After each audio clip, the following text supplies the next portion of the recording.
Hey, Trishonda. We got Trishonda Robinson with us this morning. She serves as the executive director of the Reach Center in Rocky Mount, North Carolina, which focuses on providing a holistic approach to human, economic, and community development. She holds a certificate in nonprofit management from Duke University and is a member of the North Carolina Rural Economic Development Institute and the Christian Community Development Association Emerging Leaders. Trishonda has received her associate degree in nursing from Edgecombe Community College and worked as a nurse in the area of mental health and substance abuse for more than 15 years. Trishonda is passionate about social justice issues such as homelessness, poverty, and violence against women. So welcome, Trishonda. Woo! Yay! Hello, everybody. Thank you, Dr. Pierce, for having me this morning. I'm excited to be here. I'm excited. So wanted to come today, and we wanted to talk about, because healthcare providers, whenever they deal with they see death and dying within the healthcare environment, sometimes it's really difficult, right? Especially when you don't think that person should die, because they're too young, right? Or because of whatever reasoning. And so I wanted to, just come and just kind of have a conversation and a dialogue around that, right? And so one of the first questions that I want to ask is, what is the relationship between, or what do you think is the relationship between science and religion? Yeah, that is a great question, Dr. Pierce. And I remember being asked this question some time ago, and we was having a dialogue about it. And so because some people felt like science and religion was at war. That the two could not coexist. And I'm like, I'm a believer, and that God is a creator and science is about creation. Science is about we in healthcare, we talking about medicine, and God is about creation. So the two have to coexist, right? And so with science, you have to have science to figure out cures for medicine. You have to have science to figure out technology to do surgeries. You have to have science to send a man to the moon. But then you also have the spiritual aspect of it, where sometimes that miracles happen that you just can't explain it, right? You have a woman that may go in that has breast cancer. And, I've known people that went in and they're getting ready to go in the day of surgery, and the doctor says the lump is gone and it can't be explained. That's right. So science and religion can coexist together. It is not an either or. And so the two are not at war. They can coexist together. So that's how I see the relationship with science and religion. I remember I was in the emergency department and I had this patient that came in, and he was in a motorcycle accident, and for all intents purposes, because his head was mush, right? Like he had flipped, he had hit his head, and he had altered mental status. And he come in, and I was like, yeah, he was really confused, and I was like, I really honestly didn't feel like this guy was going to make it. And then a week later, he walks out of the hospital. I was like, wait a minute now. What's going on? What is God doing in that moment, right? And then I had a patient that came in, and for all intents purposes, I was like, well, he's going to live, and he didn't. So I think, not that I think, I know they go very much hand in hand, just like you said they do. You can't, you can't explain it. Right. And that's what it is. You can't explain it. You cannot. Now, in your experience as a nurse and as the head of a nonprofit, what is the thing that keeps people from living to their full potential? If you would have asked me this a couple of years ago, before I really came on board in this nonprofit area, I would have said, you would have bet your bottom dollar, I would have said fear. I would have said, fear of getting out of their comfort zone, fear of the unknown. Now that being deep in the community and working with people, it's really a lack of knowledge. And this is what I mean. A lack of knowledge when it comes to knowledge about resources, the availability of resources, the availability of how to obtain those resources, the just generally the lack of knowledge, and not just a lack of knowledge, but also just they don't dream. Some people they just stop dreaming. Some people think dreaming just was for when I was 5, 6 years old. Now that I'm older and I'm an adult, I can't dream anymore. That was for when I was 4 or 5 years old. I can't dream no more. No, you still can dream and you still can pursue your dream. So I think those two things are what's keeping people from reaching their full potential. A lack of knowledge about the availability of resources and how to obtain them. And then just really they have stopped dreaming. That is very good. That is very good, because I remember when I first wanted to go back to school. I was born in the Stone Ages. Okay, so what happened way back then was that instead of having the worldwide internet, right, we had Encyclopedia Britannica, right, and so by the time the books were published and then they came out, I mean, all the stuff that was in those books were erroneous, right? It was null and void. And so because of that, and I couldn't figure out how to, make that dream come true. But now that we have the worldwide internet, I mean, I went to school to get my doctorate in a school that's in Arizona, right? Because I was able to do that, right? And so it is wide open. Like the goal is for us to do whatever we have to do in order to make it happen. And so that is just a great answer to that question. Now, how has God helped you as it relates to the suffering that you have seen in your nursing career and in your nonprofit? Really, Dr. Pierce, just reminding me of his sovereignty, right? Because I'm human. So sometimes with the suffering that I see, I will get angry. I will get upset. I will want to cry. But he will remind me that even in the suffering, look for the story.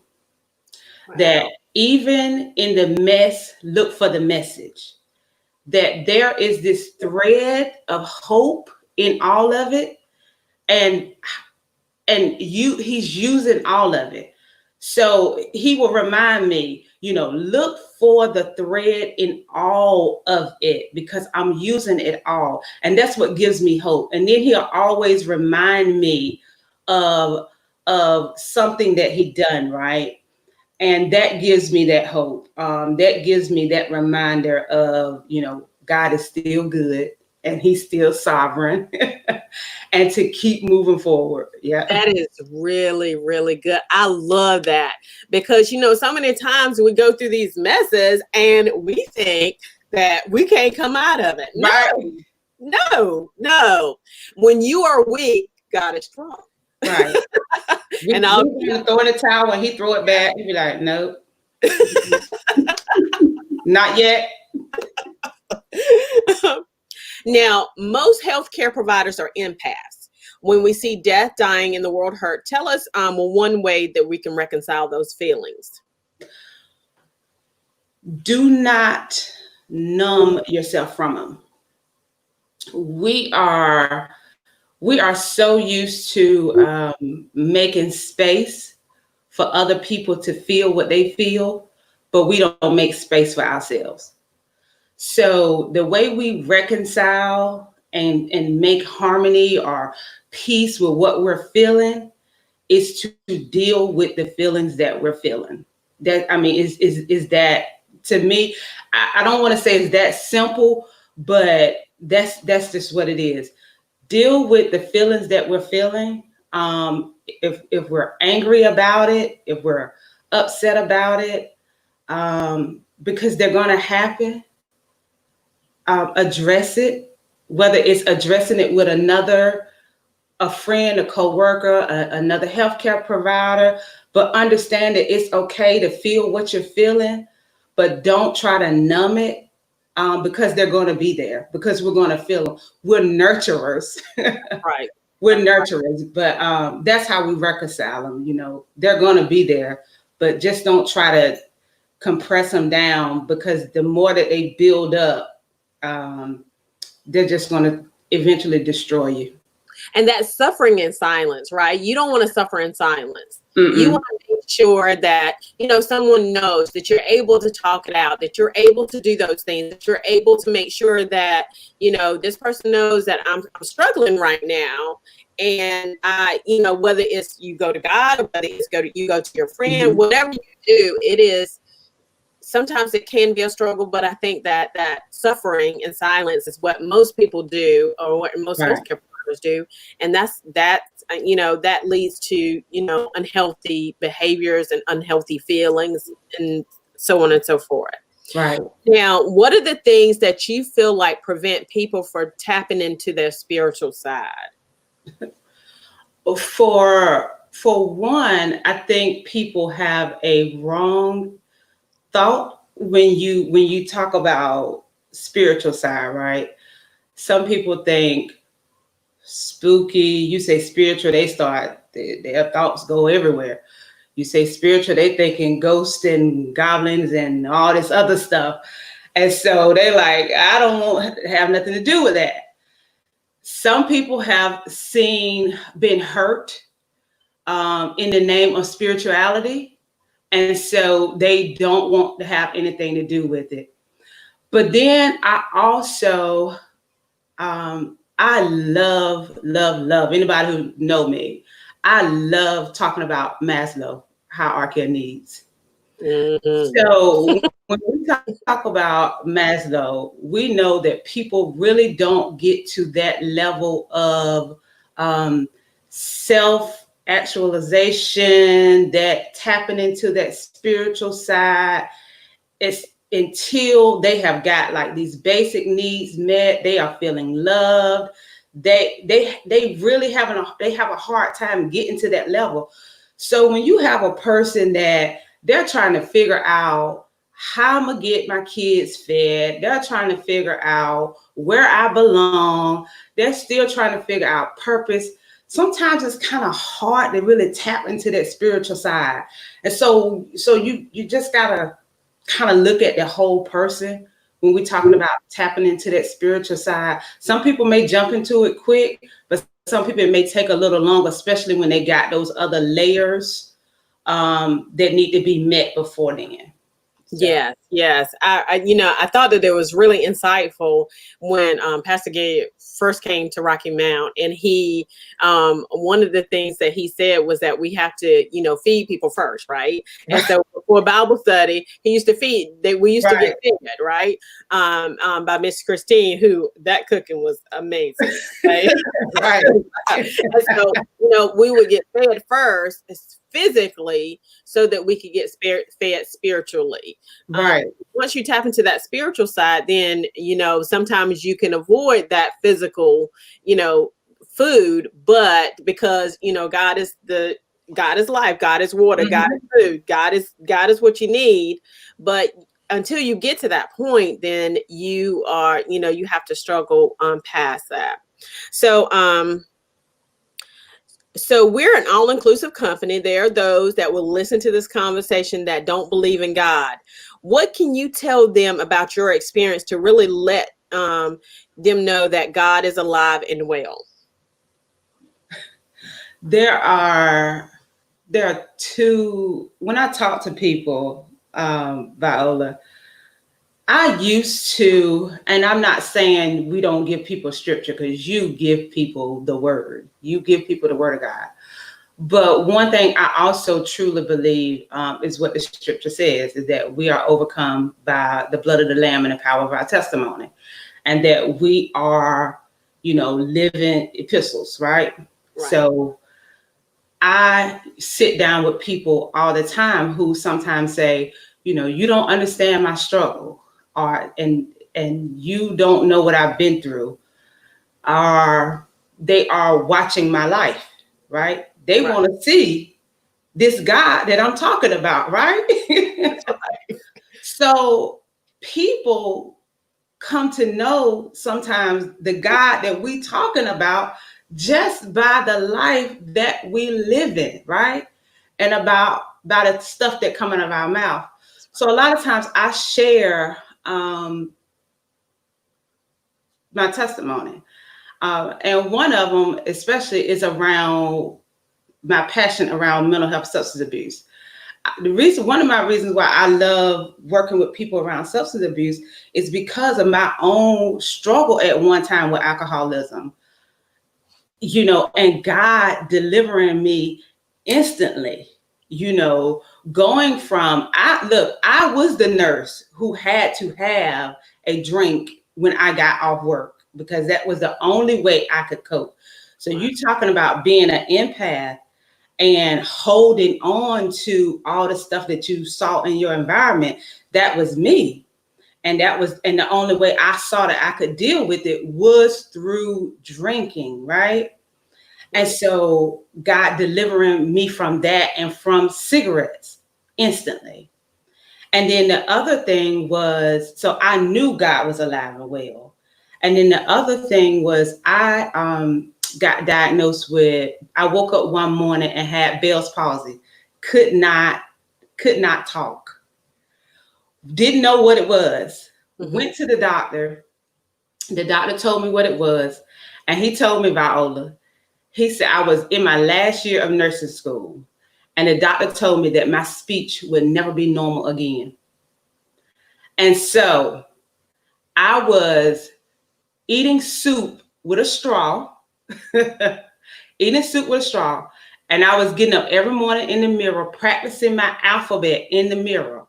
But the doctors told me that I would never speak normal again. And look at you. Look And I am working it out. preaching the gospel and speaking all the time. People. So I tell people, God is alive and well. So that's what I share with people. One of the ladies that I'm going to interview in a future interview, she said that she had this old proverb that said, wake up, have faith, but then move your feet, right? You getting in that mirror and you saying that alphabet is you moving your feet, because faith without works is dead, right? Correct? Right. You need to work it alone. Don't let nobody tell you what you can do, because through God all things are possible, correct? Right. Right. Whatever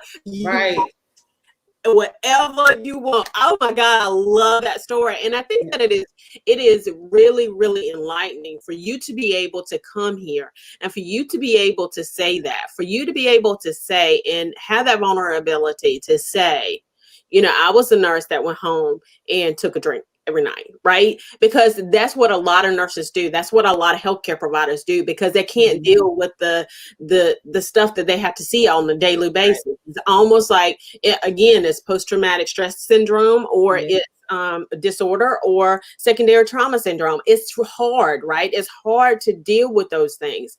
And so the fact that you had the vulnerability to be able to do that, I applaud that. Because somebody else needs to hear that. Somebody else needs to hear, he went home. I struggled. I had a hard time. But now, look at me. Look at me working it out. That's it. That's it.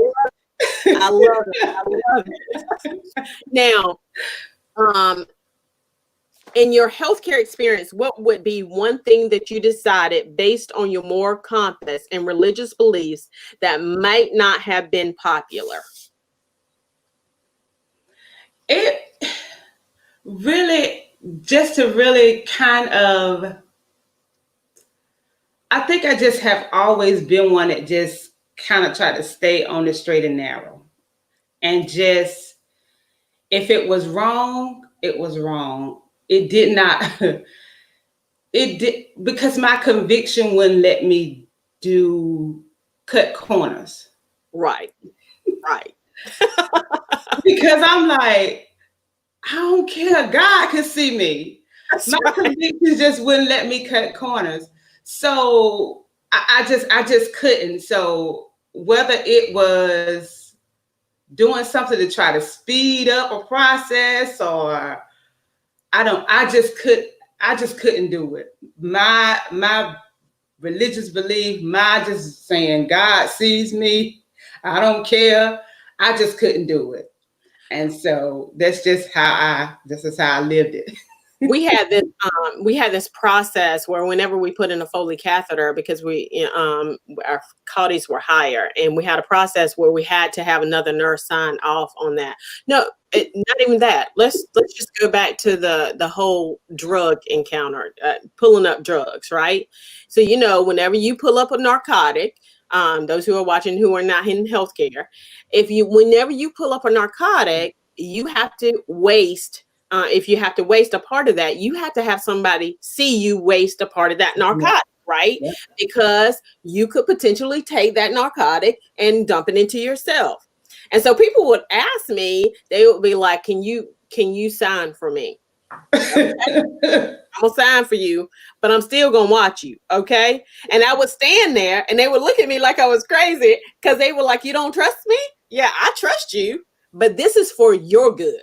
This is for yours. I'm not gonna take the drug, but if I roll out of this door, right? You may take the drug. And so if you take the drug, then I have done you an injustice. It's Right, place for a reason, right? right. So those are the things that people are like, oh my God, like she's a hoverer. No, I just want to make sure you're okay.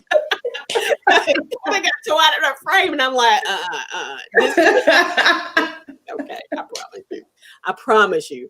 And so those are the things that may not have been so popular that that I know that I have to. So now, how have your parents influenced your spiritual journey? We grew up in church. So, well, we grew up going to church, because my father's mother, she was like the church mother. That's what we call it. She was like the church mother. So we grew up going to a church down in Enfield. And so it was every Sunday. I mean, that was a thing for us. And that really influenced my understanding of God as a child. But then over the years, we as a family stopped going, but it was instilled in me as a child. Now, my grandmother, she still kept going, but my parents stopped. So once they stopped, we stopped. We stopped going, but it was still there. And so they instilled it in us young. My parents are not really involved now, but they have started now, thank the Lord. And I'm still believing. So they have started now, getting more watching on services online. And so I'm thankful for that. But they instilled it in us when we were younger, about Christ. And so that foundation was laid when we was kids. Yeah, my mama, she was that mother that said, you going to church. I mean, this is kind of the way this is gonna work out. You going to church. I need for you to go ahead and get up. Even when it's instilled in my children today, like we watch service online. So, I'll come upstairs and I'll get my son and I'll be like, look, let's go. We need to watch the service online. We're downstairs, come on. And of course he is like, oh my God, she is driving me crazy, I'm sure. But it is important, to instill that, because late in the later years, I have very much appreciated my mother being very on top of that, sure that I was going to church and doing the things that I needed to do. But it has, as we wrap up, it has been such a pleasure as it always is. Talking to my friend Trishonda. I love you with all my heart. My name is Dr. Viola Pierce, and I just want to, I really want to encourage you to come to our global virtual summit. You know, many times we go into healthcare and we talk a lot about the patients, and we go to conferences and we talk about the patients, and we should talk about the patients, right? Because the patients are why we're there. But we can't pour from an empty cup. And in order for us to be able to pour into our patients, we have to pour into ourselves. And so the virtual summit, you know, healthcare providers, most of them will receive 6.5 CEUs. But even if you're not one of those that can that can get 6.5 CEUs, the training is life transformational. It is for anyone who deals with the public and who needs to have your life poured into. It is an amazing training. Of course, it is August the 7th from 7:30 till 5:30. We'll have entertainment. We'll have a good time. I mean, if you're going to earn 6.5 contact hours, you might as well have fun with it, right? And so we're going to have a good time. And so go to www.vpnursing.com to register. Again, www.vpnursing.com to register. And I hope you have a great day, Trishonda. Everybody that's on, I hope you have a great day. I love each and every last one of y'all. Y'all have a great day. Bye-bye.